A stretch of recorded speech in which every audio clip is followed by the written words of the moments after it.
Hello everyone, welcome to the second video on our tutorial series on the theories of the term structure. In the first video of this series, we talked about the expectations hypothesis. You can find a link to this tutorial in the video description if you would like to watch that first.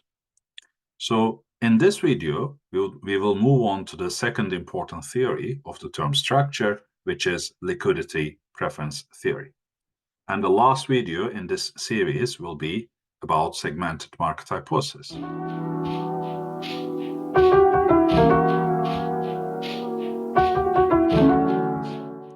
Okay, so let's now focus on liquidity preference theory. So to understand this theory, we should remember quickly what the expectations hypothesis was telling us.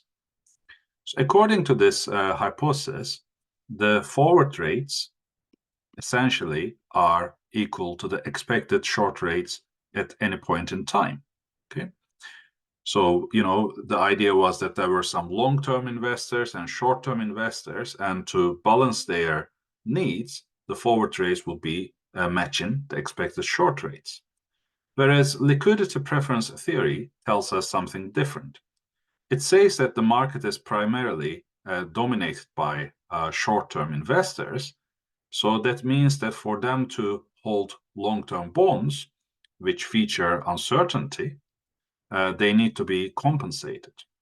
So in this scenario, we would expect forward rates to be larger than the expected short rates.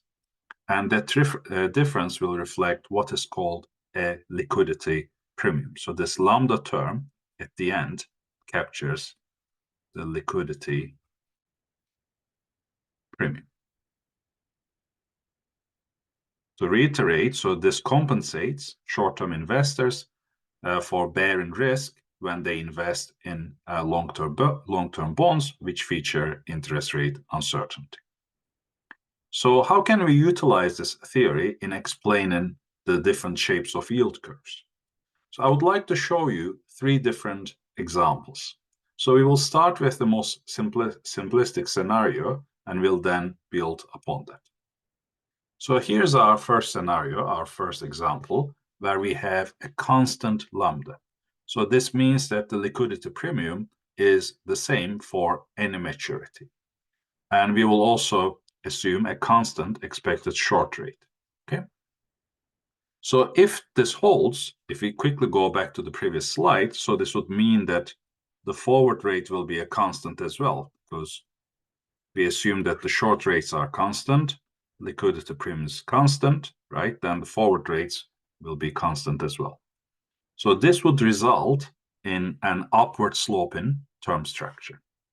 Why? Expected short rate is always constant, and lambda is constant as well. When we add them up, we arrive at the forward rate. So the yield curve will start from the bottom here and will sort of converge towards the forward rate. Okay, and this, as I said, ends up in an upward sloping term structure. Okay, now let's change things one at a time. Okay, let's move on to our second example, where we will make one change. We will keep the assumption that liquidity premium is constant, but instead of assuming constant expected short rates as well, we will now assume that they will be decreasing. So as you can see, we have a decreasing line over here. Expected short rates are decreasing, but lambda is still constant. So forward rate is again expected short rate plus lambda. So this difference is the same, but because expected short rates are declining, forward rates are declining as well. So what sort of yield curve we would end up with in this scenario? That would be a hump-shaped term structure, right? So initially, the yield curve is increasing. So here is the hump. It reaches a maximum, and then as we keep increasing years to maturity, it starts declining. Okay. We have a hump-shaped term structure where we have constant liquidity premium and decreasing expected short rates. All right, one more scenario, the final one, which is our third example, again, we will change things one at a time. This time, we will stick to decrease in expected short rate, but so far we have assumed a constant lambda. Now we will get away with that assumption and will assume that liquidity premium will increase over time. Intuitively, what this means is that bond investors will demand increasing amounts of liquidity premium for longer maturities, which sort of makes sense as well, right?